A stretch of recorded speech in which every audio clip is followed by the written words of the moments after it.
മനസ്സിലായില്ലല്ലേ? ഉമേഷ് അല്ലേ? എടാ എന്തൊക്കെയാടാ, കണ്ടിട്ട് എത്ര കാലായി? ഇങ്ങനെ പോണ്. അല്ല ഈ ഒരുപാട് മാറിപ്പോയി. ഗൾഫിലല്ലേ, ബിസിനസ് തിരക്കുകള്. അങ്ങനെ പോണ്. ഈ എന്തെയ്ന്ന് പണിക്കൊന്നും പോയില്ലേ? പണി മോശ, പണിയൊന്നുമില്ല. ഈ ആകെ വയസ്സനായി പോയല്ലോ. എനക്കൊന്ന് ഫേഷ്യലൊക്കെ ചെയ്തു കൊടുത്ത. ഇനിയിപ്പോ ഒന്നായിട്ടൊരു ചേത്ത് ചെയ്യാം. എന്താ പോരെ? നോക്ക്, ആരാ വന്നത് നോക്ക്. ഭാര്യ? ഞങ്ങൾ ഒരുമിച്ച് പഠിച്ചതാ കോളേജിലെ. ഞങ്ങള് കോളേജ് കാണിച്ചു കിട്ടിയൊക്കെ ഈ അറിഞ്ഞാട്ടല്ലോ, ഇവൻ ഇപ്പൊ ഈ ഡൈവേഴ്സ് ചെയ്യും. പേടിക്കണ്ട, ഞാൻ ഒന്നും പറയില്ല, പേടിക്കണ്ട.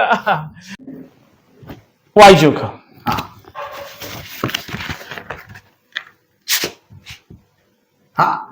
അല്ല, നമ്മളെ പാറുവിന്റെ കല്യാണ?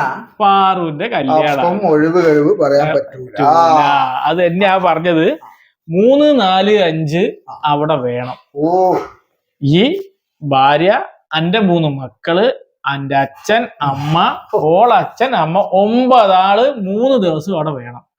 ഒരു രീതിയിലും ഒരു പരിപാടിയും വേറെ ഏൽക്കണ്ട. കേട്ടില്ലേ? അവിടെ മുമ്പിൽ നിന്ന് കല്യാണം നടത്തേണ്ടവരായി. മനസ്സിലായല്ലോ? ചായ എടുക്കട്ടെ? ഇപ്പൊ വേണ്ട. അപ്പൊ ഞാൻ പോട്ടെ, കുറച്ച് തിരക്കണ്ടേ. അയ്യോ, പറയാൻ മറന്നു. എടാ, 3-ാം തീയതി മഞ്ഞൾ കല്യാണം. അപ്പൊ നിങ്ങൾ 9 ആളും മഞ്ഞ കളർ ഇട്ട് വരണം. ഇവിടെ പാറുവിന്റെ കല്യാണമല്ലേ, നമുക്ക് അടിച്ച് പൊളിക്കണം. പിന്നെ 4-ാം തീയതി അമ്പലത്തിൽ വെച്ചിട്ടാണ് കല്യാണം. ഇതേപോലത്തെ കസവിന്റെ മുണ്ടും മെറൂൺ ഷർട്ടും കേട്ടോ. മെറൂൺ കേട്ടോ, എല്ലാരും മെറൂൺ. അതേപോലെ 5-ാം തീയതിയാണ് റിസപ്ഷൻ അനുഗ്രഹ പാലസിൽ വെച്ചിട്ട്.